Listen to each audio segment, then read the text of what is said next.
We're back finally after a 2-month hiatus. Nagnilay-nilay kami on formation and catechetical programs. So we're here and right in time na nagsimula na ang panahon ng Kwaresma. Hindi lingid sa kaalaman ng ibang tao, may monthly intentions na pinadadala ang ating Santo Papa, right? Pinadadasal, di ba? And for this March, we found out na we have to pray. Pag sinasabi pray for the holy intentions of the Father, yung inassign niya for this month na i-introduce ni Father Francis. For month of March. Actually, pag nagdadasal tayo sa Santo Rosario, after the I believe in God, yung tatlo, yung Our Father, tatlong Hail Mary, and Glory be. Is for the intentions of for the the Holy intentions Father. of the Holy Father. So, this is the right place. When your daily rosary, ano bang intention ng Holy Father? Alam na ba natin? Hindi ko lagi alam. And Hindi ko alam. disarmament and peace. Pag sinabing disarmament, talagang humihingi siya, idasal talaga ng buong mundo Mag-disarm. na huwag na tayong building more armaments for warfare. Kasi if you build, it means you're preparing for warfare. Oo. Di ba? And have you heard the news na Germany is building its armaments? Nabasa ko din yan. So similarly is Japan. So ano tong damdamin ng Santo Papan to? Number one po, sana we appreciate you and I who are Catholics and even those who are not Catholic.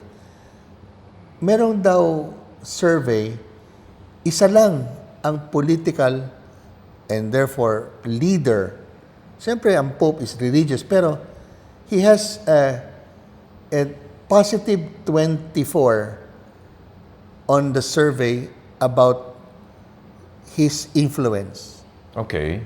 The only one with that positive. Wow. Kasi may iba, negative plus positive, positive.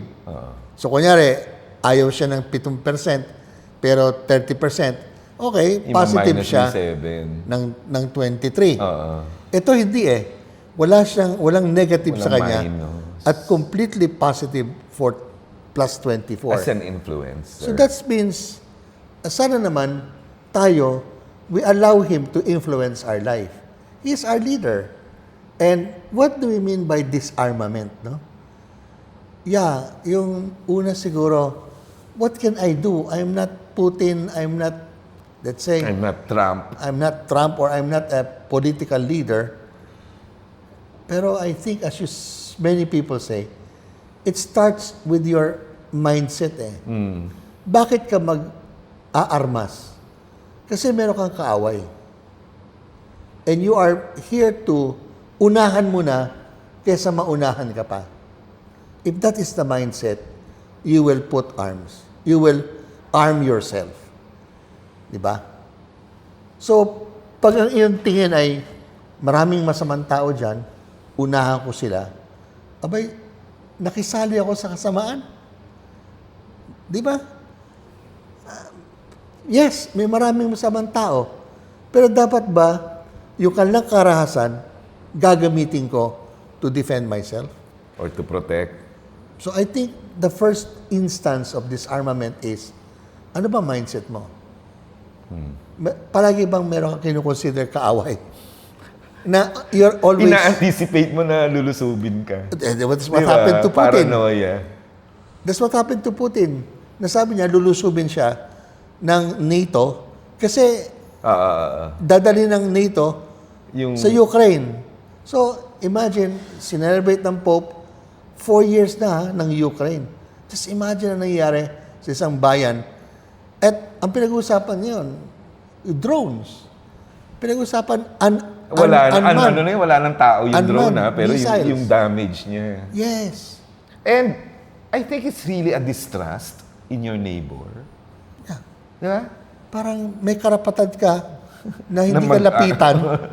Dahil Kasi ang tingin mo, lulusubin ka na, atakihin ka. my goodness, di ba? So that's the first thing is, ano ba mindset natin? Why is this prayer for disarmament? And what can we do about it? Let's parang bring down our shields. Bring down our defenses.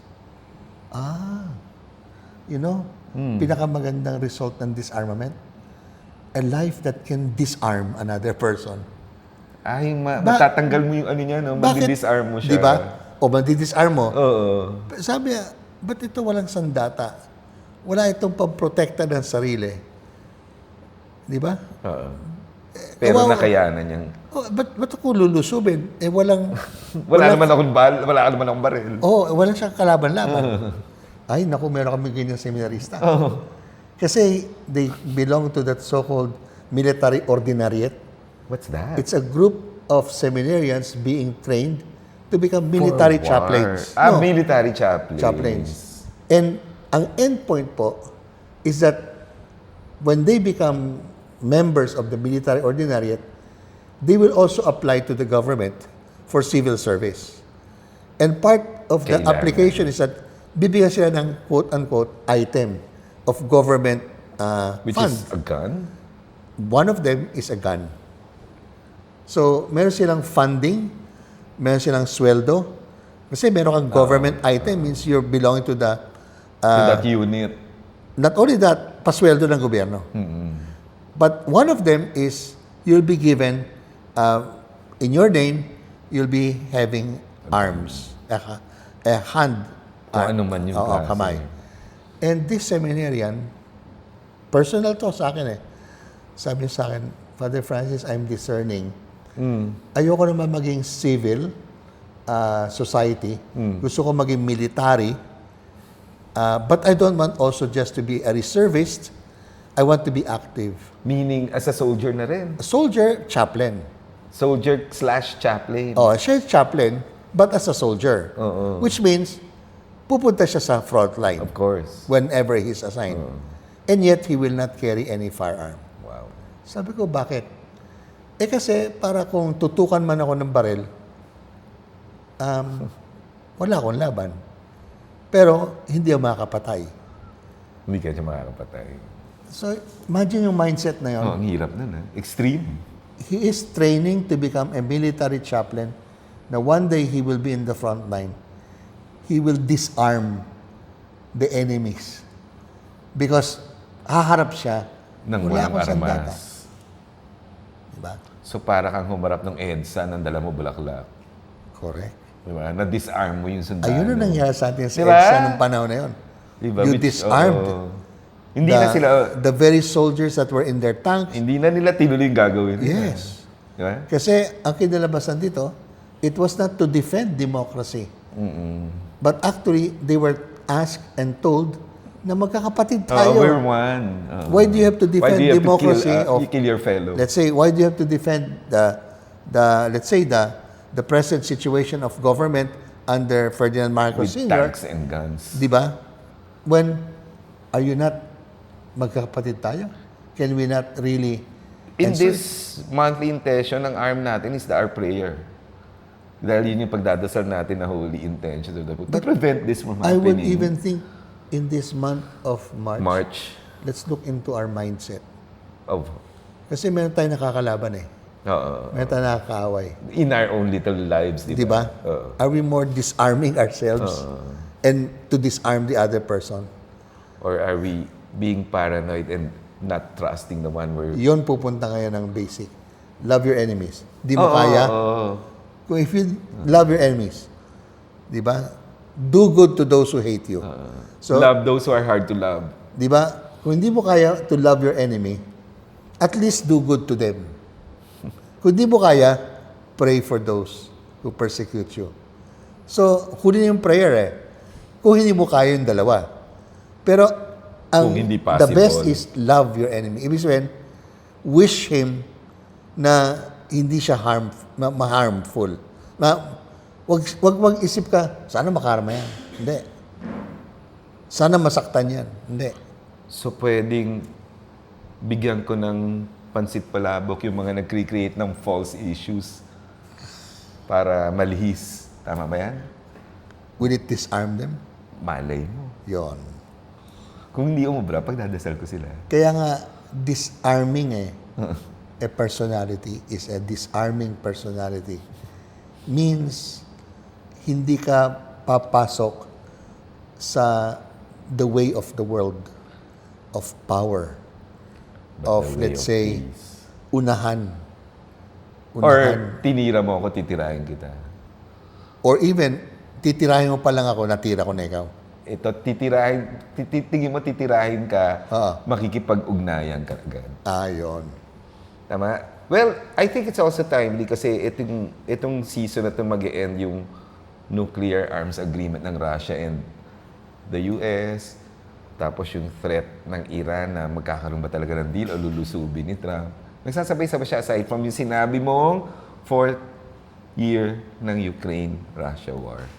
Yes. And in our own shores, di ba? West Philippine Sana Sea. po, we become makers of peace. Peacemakers. Blessed are those Who, peacemakers. the peacemakers. They will be called sons of God. True. Magkakatotoo po na yung ating pagiging Katoliko, totoong-totoo po, kasi anak tayo ng Diyos. So we kill with kindness.